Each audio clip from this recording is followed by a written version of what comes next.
মাফ করে দিলাম। সবাই রে মাফ, সবাই রে মাফ, সবাই রে মাফ। আপনি না সেই নবীর উম্মত, ভাইয়ের নামে মামলা দিলেন কেমনে? আপনি না সে নবীর উম্মত যিনি দুশমনকে মাফ করে দিতে পারতেছে, আপনি ভাইকে মাফ করে দিতে পারতেছে এই একটু জায়গার জন্য? একটু জায়গা দেন না, সাইডা দেন না, দা ল ল খা। এদিকে বাইরে দেন, এদিকে আল্লাহরে বলেন, আল্লাহ আমার বাগেরটা তারে দিছি, আমার ছেলে মেয়ে নাতিলে কিন্তু তুমি 10 গুণ বেশি দিবা। লাভ তো আপনারা নইব। আমি এই এলাকায় কখনো আসিনি, শেষ কথা বলে বিদায় নিচ্ছি, কিন্তু বলছি মিলাই দেখেন, এই এলাকায় সবচেয়ে বেশি মামলা হয়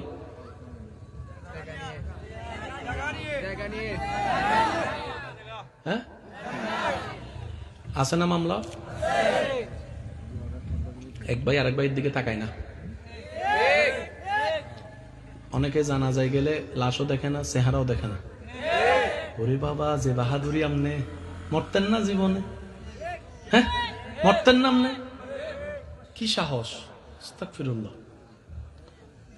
এবার আসেন, মামলা করে কে কি পাইছেন আমারা দেখান। সময় নষ্ট, টাকা নষ্ট, জুতার তলা, কালো দাড়ি সাদা হইছে, রাতের ঘুম হারাম হইছে, টেনশনে খাবার হয় নাই। আরো জোরে জোরে জোরে। 10 টাকার জায়গা বাঁচাইতে যাইয়া 10 লাখ টাকা। এবার বলেন লাভ না লস? আমরা কি চালাক না গাদা? কিন্তু আপনি যদি মুসলমান হইতেন আপনি চালাক হইতেন। আপনি মামলা দেন, 100 বার দেন, 2 জায়গায় দিবেন মামলা। একটা দেশের আইনে মামলা দিবেন, আর একটা রবের কাছে মামলা দিবেন। সত্যি করে বলেন তো, রবের কাছে কয়জন মামলা দিছে? এই ভুল করছি আমরা এই জায়গায়। এবার আপনি যখন আদালতে মামলা দিচ্ছেন, আসামির নাম লাগবে, বাবার নাম, মার নাম, ঠিকানা। তো রবের কাছে মামলা কিভাবে দিবেন শুনেন। আপনি যদি বলেন আল্লাহ আমার ভাই আমার উপর অত্যাচার করতেছে, মামলা হবে না, হবে না, হবে না। আবার কয় হবে? হবে না, হবে না। আপনি কি বললেন? আল্লাহ আমার ভাই। রব বলল যে এটা তোরা 2 ভাইয়ের ব্যাপার।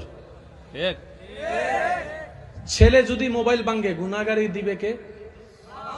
বাবা বলেন না? বাগিনা যদি মোবাইল ভাঙে গুনাহগারি দিবে? আরো জোরে। বাতিজা যদি মোবাইল ভাঙে গুনাহগারি দিবে? চাচা। কর্মী যদি মোবাইল ভাঙে গুনাহগারি দিবে? বান্দায় যদি অপরাধ করে সাজা দিবে? আপনাকে মামলা দিতে হবে এইভাবে, আল্লাহ তোমার বান্দা কি করেছো? আল্লাহ আমার ভাই কি করে না, আল্লাহ তোমার বান্দা কি করতেছে দেখো। তুমি আমারে দিছো, আমিও বারাটিয়া, হেও বারাটিয়া, দাতা তুমি, মালিক তুমি। তুমি ভাগ করে দিছো, তুই 10 তুই 10। এখন ক্ষমতা দিয়া, টাকা দিয়ে, মানুষ দিয়ে আমাকে 10 থেকে 8 কমাই দিছে, 2 বলে হে লইব। আল্লাহ আমার কেউ নাই, তুমি আছো, তোমার বান্দা কি করতেছো তুমি চাও, বান্দা যেহেতু তোমার, নিব তোমার থেকে। মামলা। আমি কি বুঝাতে পারতেছি কথা? এবার বান্দাটা কার? জায়গা খাইছে কার বান্দা? বলে না, জায়গা খাইছে কার বান্দা? অত্যাচার করছে কার বান্দা? এবার ড্যামারিজ দিব আল্লাহ। এবার আপনাদের এলাকায় দেখেন, এমন অনেক মানুষ আছে, বাপ দাদার আমলে তেমন টাকা ছিল না, কিন্তু নাতির আমলে এসে, ছেলে আমলে এসে এখন অনেক। হ্যাঁ হলে হ্যাঁ, না হলে না, বলেন আছে। আবার অনেক সময় দেখবেন বাপ দাদার অনেক টাকা ছিল, কিন্তু নাতির আমলে। এগুলো হয় কেমনে শুনেন। হয়তো দাদার আমলে এরকম একজনের জায়গা খাইছে, দাদা আল্লাহর কাছে মামলা দিছে। এবার আল্লাহ বলছেন, মান জাআ বিল হাসানাতি ফালাহু আশরু আমসালিহা। আমার নামে যে 1 দিবে, আমি সর্বনিম্ন 10 গুণ তাকে ফেরত দিব, 10 গুণ ফেরত দিব। আমার বান্দা তো দাদা, আমি আল্লাহর কাছে মামলা দিয়েছিল, 1 কানি জায়গা তার বাইরে খাইয়ে ফেলছে, আমি আল্লাহ সেটাকে 10 গুণ বাড়াইয়া তোদের বংশে আমি আল্লাহ দান করে দিই। এবার বলেন, আল্লাহ কি দেয় না, নাকি আমরা নিতে জানি না? কোনটা বলবেন, কোনটা বলবেন? আল্লাহ কি দেয় না, নাকি আমরা নিতে জানি না? আওয়াজ দিয়ে বলেন, দোষ কাদের, ব্যর্থতা কাদের? আল্লাহ তাআলা আমাদের সবাইকে বুঝার তৌফিক দান করুক। আমি আপনাদের কাছে একটা অনুরোধ করব, যদি আপনারা রাখার চেষ্টা করেন তাহলে করব ইনশাআল্লাহ।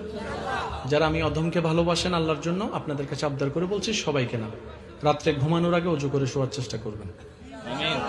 যদি নিজেকে পরিবর্তন করতে চান, রাত্রে ঘুমানোর আগে ওযু করে ঘুমানোর চেষ্টা করবেন, তওবা করবেন নিজের জন্য, অন্যকে ক্ষমা করে দেন এবং নবীর উপর দরুদ পড়বেন। কয়টা কাজ বলেন না, কয়টা কাজ? অজু, নিজের জন্য তওবা, অন্যকে ক্ষমা করে দেওয়া, নবীর উপর দরুদ। এই কাজটা করতে 10 থেকে 15 মিনিট বেশি লাগা আমি মনে করি না লাগবে। এই কাজটাকে বন্ধুত্ব করতে পারলে আপনার জীবনটা আলোকিত বানায় দিবেন কে? তো জীবনে তো অনেক ডাকা ডাকছি, অনেক কিছু শুনছি, অনেককে ডাকছি, কখনো কিন্তু আল্লাহকে মন থেকে ডাকার সেরকম সুযোগ আমাদের হয়। আমি অনুরোধ করব সবাই মিলে একবার আল্লাহকে একটু ডাকেন, আল্লাহ। হয় না?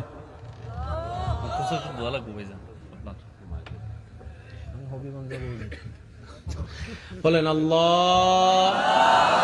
এখান থেকে না, এখান থেকে, হ্যাঁ আওয়াজ আসবে এখান থেকে।